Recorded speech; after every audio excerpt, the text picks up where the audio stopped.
Movie की शुरुआत में हमें बताया जाता है कि 5 साल पहले गॉडजिला और कॉन्ग की बहुत बड़ी लड़ाई हुई थी, जहां पर गॉडजिला कॉन्ग को हराने के बाद समुद्र की गहराइयों में चला जाता है। फिर गॉडजिला किसी को दोबारा कभी दिखाई नहीं दिया। फिर इसके बाद हमें 5 साल बाद का सीन दिखाया जाता है, जहां पर स्कल आइलैंड में कॉन्ग को दिखाया जाता है, जहां कॉन्ग सोकर उठता है। फिर कॉन्ग पानी में नहाता है। वहीं पर हम एक छोटी बच्ची को देखते हैं जो इस आइलैंड की आखिरी आदिवासी बच्ची होती है, जिससे कॉन्ग की दोस्ती हो जाती है। इस बच्ची का नाम जिया होता है और ये सुन और बोल नहीं सकती और ये कॉन्ग से इशारे में बात करती है। ये दोनों एक दूसरे की बातें अच्छे से समझ जाते हैं और हम यहाँ पर कॉन्ग को बहुत गुस्से में देखते हैं। फिर कॉन्ग एक पेड़ को उखाड़ता है और उसे आसमान की ओर फेंकता है, जिससे एनर्जी बॉल टूट जाती है, जिससे हमें ये पता चलता है कि कॉन्ग को एक टाउन में रखा गया है क्योंकि गॉडजिला फिर से यहाँ ना आ जाए, क्योंकि कॉन्ग और गॉडजिला एक दूसरे के दुश्मन है और अब कॉन्ग का साइज भी बड़ा हो गया था। इसीलिए कॉन्ग की देखभाल करने वाली आइलैंड उसे कहीं और शिफ्ट करने के बारे में सोचती है। फिर एक बन्नी नाम के टेक्नीशियन को दिखाया जाता है जो एपेक्स कंपनी के लिए काम करता है। ये कंपनी इंसानों या जानवरों की तरह सोचने वाले रोबोट्स को बनाती है। बन्नी को कंपनी पर शक होता है कि एपेक्स कंपनी में कुछ गलत हो रहा है। तब बन्नी कंपनी का सारा डाटा कॉपी कर लेता है और तभी यहाँ पर गॉडजिला हमला कर देता है और पूरी कंपनी को तहस नहस कर देता है। और यहीं पर बन्नी को एक मशीन दिखाई देती है। बन्नी ये समझ नहीं पाता कि ये डिवाइस क्यों बनाई गई है। इस घटना के बाद पूरी दुनिया सदमे में आ जाती है कि टाइटंस का रखवाला जो इंसानों का दोस्त था, अब वो इंसानों के लिए खतरा बन चुका है। फिर एपेक्स कंपनी का मालिक इंटरव्यू में बताता है कि हमारी कंपनी एक ऐसी मशीन बना रही है जो गॉडजिला का सामना कर सकती है।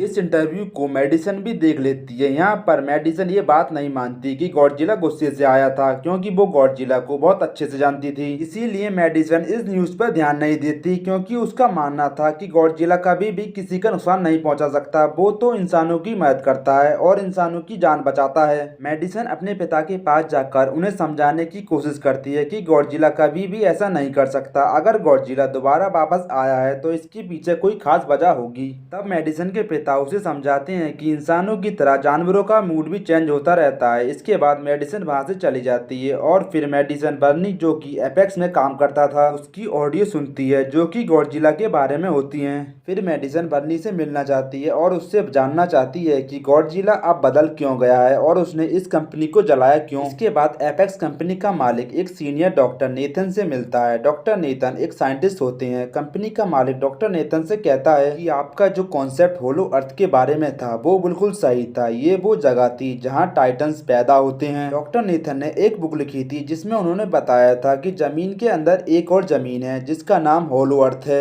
ये दुनिया से छुपी हुई है, ये किसी को नजर नहीं आती। यहीं से टाइटन्स को एनर्जी मिलती है और कंपनी का मालिक डॉक्टर नेथन को बताता है कि हमने होलो अर्थ में एक एनर्जी का सोर्स ढूंढ लिया है, लेकिन हम ये पता नहीं लगा पा रहे हैं कि होलो अर्थ एग्जिस्ट कहाँ करता है। होलो अर्थ हमारी जमीन के नीचे है और जिस तरह हम सूरज से एनर्जी लेते हैं और उसी प्रकार होलो अर्थ में भी एक एनर्जी सोर्स है जिससे ये सभी टाइटन्स एनर्जी लेते हैं। और अगर हम लोग इस एनर्जी सोर्स का पता लगा लें तो हम गॉडजिला का मुकाबला भी कर सकते हैं। तब डॉक्टर नेथन एपेक्स कंपनी के मालिक से पूछते हैं कि हम होलो अर्थ तक कैसे जाएंगे, क्योंकि वहां जाने की गलती मेरा भाई कर चुका है जो कभी लौटकर नहीं आया। तब कंपनी का मालिक बताता है कि होलो अर्थ में जाने के लिए हमारी कंपनी ने एक क्राफ्ट तैयार किया है जो होलो अर्थ में जा सकता है, क्योंकि होलो अर्थ में ग्रेविटी नहीं होती और उस क्राफ्ट की मदद से आप होलो अर्थ में आसानी से पहुंच जाएंगे। और कंपनी का मालिक डॉक्टर नेथन को बताता है कि टाइटन्स में एक खूबी होती है कि वे अपना घर ढूंढ सकते हैं, इसीलिए हम होलो अर्थ तक पहुंचने के लिए कॉन्ग की मदद लेंगे। उसके बाद डॉक्टर नेथन अपने दोस्त से मिलते हैं जो कि डॉक्टर भी थी और कॉन्ग इसी की देखरेख में था।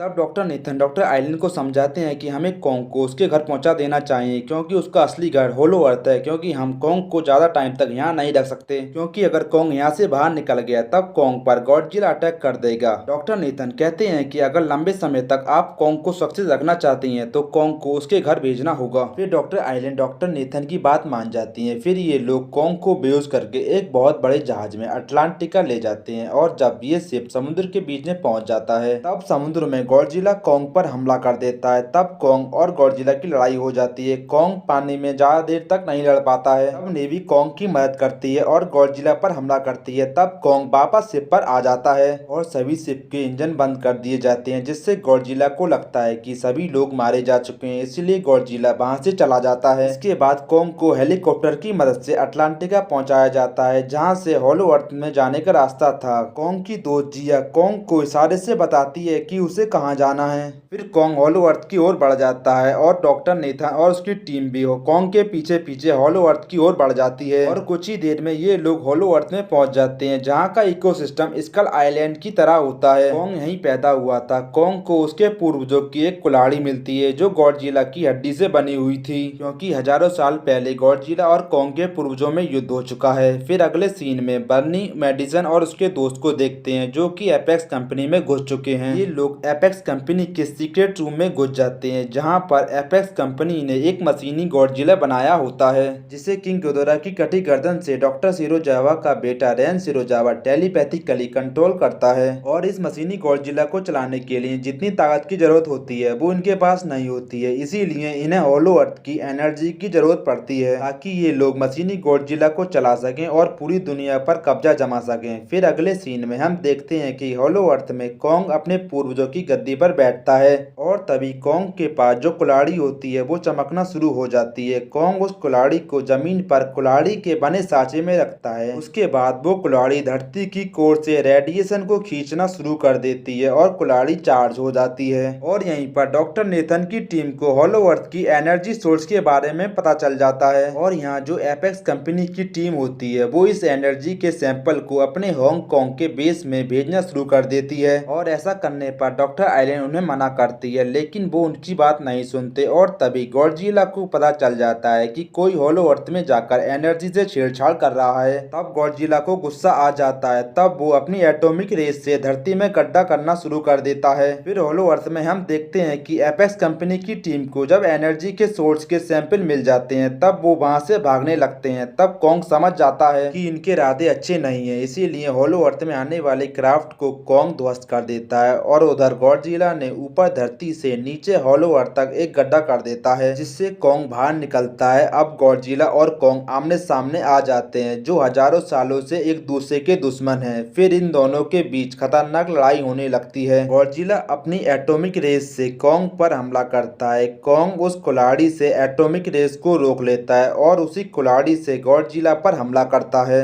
जिससे दोनों जमीन पर गिर जाते हैं। फिर कॉन्ग जल्दी ही खड़ा हो जाता है और अपनी कुल्हाड़ी को उठाता है जिसके अंदर अब एटॉमिक पावर नहीं होती है। फिर गॉडजिला उठता है और फिर इन दोनों के बीच लड़ाई होने लगती है। इस बार गॉडजिला कॉन्ग पर भारी पड़ता है और फिर कॉन्ग हार जाता है क्योंकि गॉडजिला अपना पैर कॉन्ग के सीने पर रख देता है जिससे कॉन्ग को बहुत तकलीफ होती है और कॉन्ग बेहोश हो जाता है। फिर अगले सीन में दिखाया जाता है कि बर्नी मेडिसन और उसके दोस्त को एपेक्स कंपनी के गार्ड पकड़ लेते हैं और यहाँ पर जो एनर्जी का सैंपल जो हॉलो अर्थ से मिला था उस एनर्जी का उपयोग करके एपेक्स के लोग मशीनी गॉडजिला को एक्टिवेट करते हैं। लेकिन ऐसा करने के लिए रेन शिरोजावा मना करता है कि हॉलो अर्थ की एनर्जी बहुत ज्यादा है, अभी हम इसके लिए तैयार नहीं है। लेकिन एपेक्स कंपनी का मालिक किसी की बात नहीं मानता और वो हॉलो अर्थ की एनर्जी सैंपल से अपनी एनर्जी बना लेते हैं क्योंकि हॉलो अर्थ के सैंपल से जो एनर्जी बनाई गई थी उसकी पावर बहुत ज्यादा थी जिसे वो कंट्रोल नहीं कर पाता और रेन शिरोजावा की डेथ हो जाती है। रेन शिरोजावा की डेथ के बाद मशीनी गॉडजिला आउट ऑफ कंट्रोल हो जाता है और ये मशीनी गॉडजिला एपेक्स कंपनी के मालिक पर हमला करके मार देता है और फिर ये मशीनी गॉडजिला बाहर आ जाता है जहाँ पर असली गॉडजिला भी होता है। असली वाले गॉडजिला को इस मशीनी गॉडजिला का आवाज पहले से था, इसीलिए एपेक्स कंपनी पर इसने हमला किया था और दुनिया ने ये समझ लिया था कि अब गॉडजिला इंसानों के खिलाफ हो चुका है। अब मशीनी गॉडजिला और असली गॉडजिला में खतरनाक लड़ाई होने लगती है। मशीनी गॉडजिला असली गॉडजिला से बहुत ज्यादा ताकतवर होता है और वो असली गॉडजिला पर भारी पड़ने लगता है और दूसरी तरफ कॉन्ग के पास उसकी दोस्त जिया जाती है जो महसूस करती है कि कॉन्ग की दिल की धड़कनें धीरे धीरे कम होती जा रही हैं। वो ये बात डॉक्टर नेथन और आइलैंड को बताती है। तब ये समझ जाते हैं कि कॉन्ग को एक इलेक्ट्रिक शॉक देना होगा। तब डॉक्टर नेथन एपेक्स कंपनी के उस क्राफ्ट को कॉन्ग के सीने पर रखकर ब्लास्ट कर देते हैं जिससे कॉन्ग होश में आ जाता है। तब जिया कॉन्ग को इशारे से समझाती है कि गॉडजिला हमारा दुश्मन नहीं है बल्कि हमारा दुश्मन मशीनी गॉडजिला है। कॉन्ग जिया की बात समझ जाता है। मशीनी गॉडजिला असली गॉडजिला को मारने ही वाला होता है। तभी कॉन्ग पीछे से मशीनी गॉडजिला को पकड़ लेता है और असली गॉडजिला को बचा लेता है। तब असली गॉडजिला समझ जाता है कि कॉन्ग उसकी मदद कर रहा है। कॉन्ग मशीनी गॉडजिला पर अपनी कुल्हाड़ी से कई बार करता है, लेकिन उससे कुछ फायदा नहीं होता क्योंकि कॉन्ग की कुल्हाड़ी की एटॉमिक पावर खत्म हो चुकी थी। और दूसरी तरफ दिखाया जाता है कि बर्नी मेडिसिन और उसका दोस्त उस मशीन में पानी डाल देते हैं, जिससे मशीनी गॉडजिला कनेक्ट होता है। तब वहाँ शॉर्ट सर्किट होता है, जिसकी वजह से मशीनी गॉडजिला डिस्टर्ब हो जाता है। और इसी बीच असली गॉडजिला अपनी एटॉमिक रेस से कॉन्ग की कुल्हाड़ी को चार्ज कर देता है। कुल्हाड़ी के चार्ज होने के बाद कॉन्ग मशीनी गॉडजिला के टुकड़े टुकड़े कर देता है। कॉन्ग उसकी गर्दन उखाड़ लेता है। मशीनी गॉडजिला के मरने के बाद कॉन्ग और असली गॉडजिला एक दूसरे के सामने होते हैं। तब गॉडजिला कॉन्ग को छोड़कर अपनी समुद्र की दुनिया में वापस लौट जाता है। फिर अगले सीन में दिखाया जाता है कि मोनार्क ऑर्गेनाइजेशन होलो अर्थ पर नजर रखने के लिए ऑब्जर्वेशन पोस्ट बनाती है, क्योंकि कॉन्ग होलो अर्थ में लौट जाता है और अब कॉन्ग होलो अर्थ का राजा है। और ये मूवी यहीं पर एंड हो जाती है। और दोस्तों, वीडियो को लाइक और चैनल को सब्सक्राइब करना ना भूलें। और चैनल को सब्सक्राइब कर दिया करो यार, कौन से पैसे जा रहे हैं, सब फ्री है।